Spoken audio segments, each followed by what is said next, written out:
Okay, for today's video po, pole welding 8 dia inch by 1 inch weld neck planch. So ito po ay bini-welding ng ating magiting at magaling na welder na si Jay Mercado. So siya po yung nagpo-pull weld nitong weld neck planch ng carbon steel pipe spool. Yan, sa pinupull weld niya po yung ating 1 inch weld neck planch. So niro-root pass niya muna yung ating weld neck planch, then yan po, at tuloy-tuloy lang po yung kanyang paghihinang dyan ng ating weld neck planch na 1 inch. So yan po, at talagang ginamitan ng mga pangmalakasan na technique ng ating kaibigang si Jay Mercado. At yan po, talagang tuloy-tuloy lang yung kanyang paghihinang dito, at talagang masusi niyang inaano yung kanyang paghihinang at maayos, maganda, para pag check ng ating QC o inspection ng ating QC maging pasado kagad ito. At itong ating welder naman na to, isa talagang Aramco certified din and mahusay at magaling na welder ng ARCC.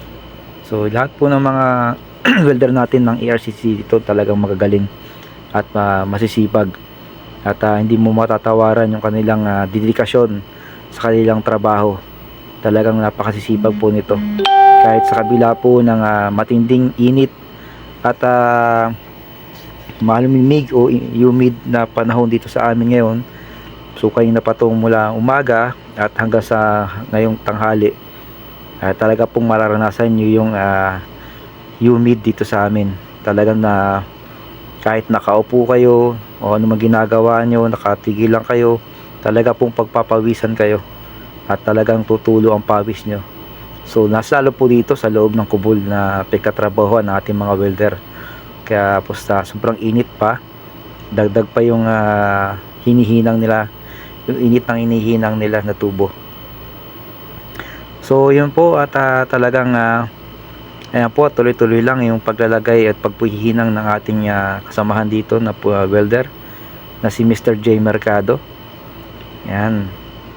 At actually malapit na rin pong matapos yan, at narutpasan na rin niya, at talagang nilalagyan nila ng layer para talagang maganda yung niya, at talagang napakahusay nung kanyang paghihinang.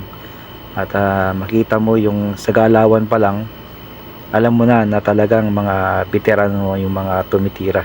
So yan po, at tuloy-tuloy lang yung ating paghihinang ng ating kasamahan dito na si Jay Mercado. Ayan.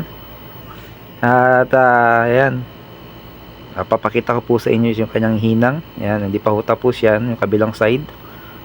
So ayan, tuloy-tuloy niya pa yan. Ayan, yung kabilang side mayroon din ho yan, sack ulit naman sa kabilang side na 1 inch din. So ito yung titira na ngayon is weld neck planch 1 inch. So susunod niya yung ilalim naman na weld ulit, nakapatong dun sa yung patungan o pinaghinangan ng ating weld neck planch. So after niyan, yun namang nasa ibaba niya na weld ulit na maliit. So yun, yan, at patuloy lang yung ating paghihinang ng ating welder, at para matapos siyang matapos kagad itong kanyang hinihinang, at may sunod naman niya yung weld ulit na nasa ibaba. Ayan po, talagang yan, makikita nyo yung galawan ng ating mga welder dyan, kahit anong position at kung saan sila maalwan o kung saan sila komportable. Talagang makita mo kahit nakaluhod dyan o kailangang ihiga yung mga yan. So yan po, at makikita mo talaga yung kanilang dedikasyon sa kanilang trabaho. Napakasisipag po itong mga welder natin to. Napakarami po mga welder namin ng ARCC, napakasisipag at magagaling at napakahuhusay. So So yan po, at isa lang po yan dyan, si Sir J. Mercado. Ayan,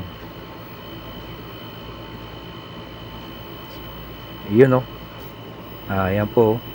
So ipipinish na pa ho yan, dilinisan. So sa ngayon hindi pa yan tapos, lalagyan pa niya ng isa pang ikot uli yan. At doon na sa kanya malilinisan yung kanyang pinaghinangan. So yung may final ano pa ho yan. So hanggang dito lang po muna mga idol. Maraming pong salamat sa inyong panonood. Salamat po, bye bye.